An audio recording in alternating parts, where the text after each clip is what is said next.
फाल्गुन माह के कृष्ण पक्ष में पड़ने वाली एकादशी विजया एकादशी के नाम से जानी जाती है।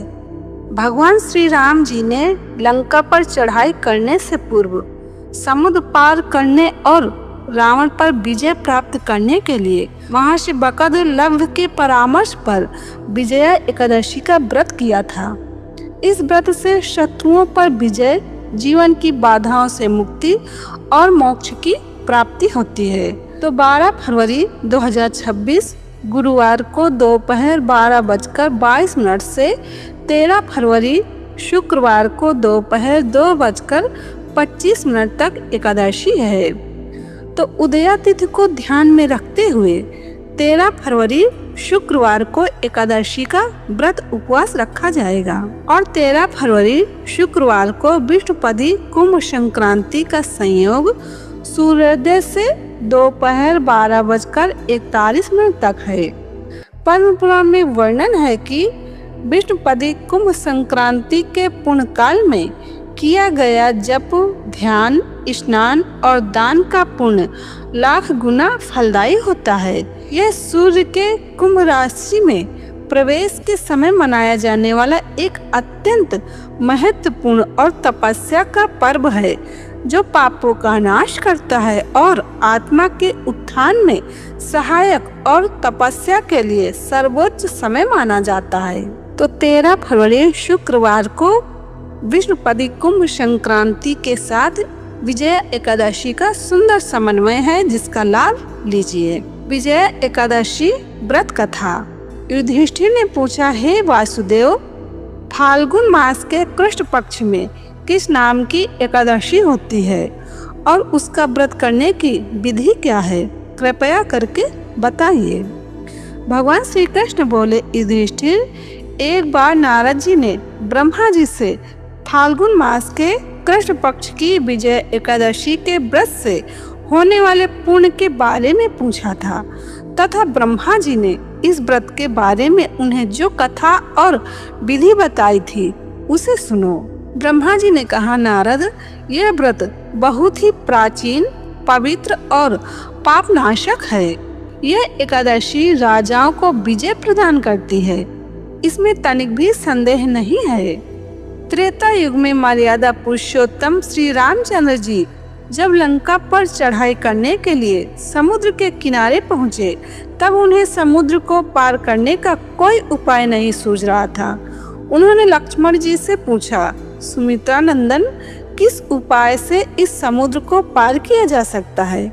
यह अत्यंत अगाध और भयंकर जल तंतुओं से भरा हुआ है। मुझे ऐसा कोई उपाय नहीं दिखाई देता जिससे इसको सुगमता से पार किया जा सके।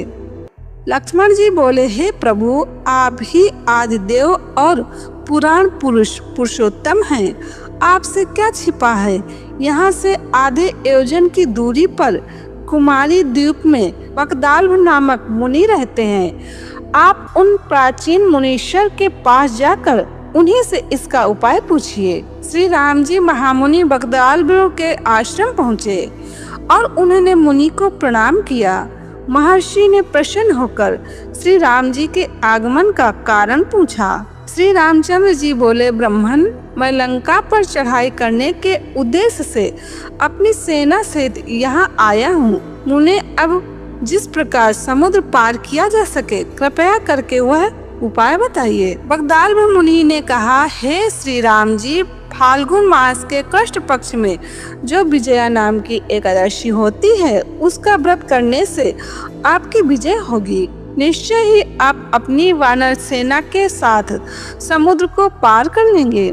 राजन, अब इस व्रत की फलदायक विधि सुनिए।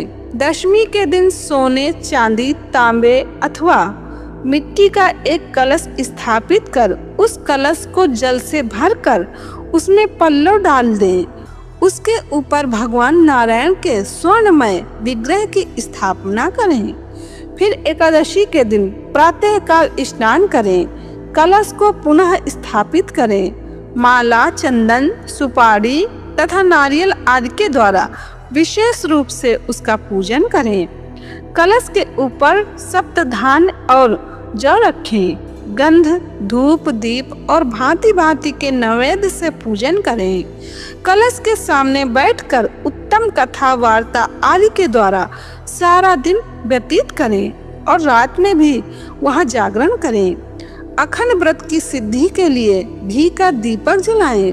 फिर द्वादशी के दिन सूर्योदय होने पर उस कलश को किसी जलाशय के समीप, नदी, झरने या पोखर के तट पर स्थापित करें और उसकी विधिवत पूजा करके देव प्रतिमा सहित उस कलश को वेद वेत्ता ब्राह्मण के लिए दान कर दें। कलश के साथ ही और भी बड़े बड़े दान देने चाहिए। श्री राम आप अपने सेनापतियों के साथ इसी विधि से प्रयत्न पूर्वक विजय एकादशी का व्रत कीजिए, इससे आपकी विजय होगी। ब्रह्मा जी कहते हैं, नारद, यह सुनकर श्री रामचंद्र जी ने मुनि के कथनानुसार उस समय विजय एकादशी का व्रत किया। उस व्रत के करने से श्री रामचंद्र जी विजयी हुए। उन्होंने संग्राम में रावण को मारा, लंका पर विजय पाई और सीता को प्राप्त किया। बेटा, जो मनुष्य इस विधि से व्रत करते हैं उन्हें इस लोक में विजय प्राप्त होती है और उनका परलोक भी अक्षय बना रहता है। भगवान श्री कृष्ण कहते हैं, युधिष्ठिर, इस कारण विजय एकादशी का व्रत करना चाहिए। इस प्रसंग को पढ़ने और सुनने से वाजपेयी यज्ञ का फल मिलता है। तो 13 फरवरी 2026 शुक्रवार को विजय एकादशी और विष्णुपदी संक्रांति का सुंदर संयोग बन रहा है, जिसका लाभ लीजिए। जय श्री कृष्ण।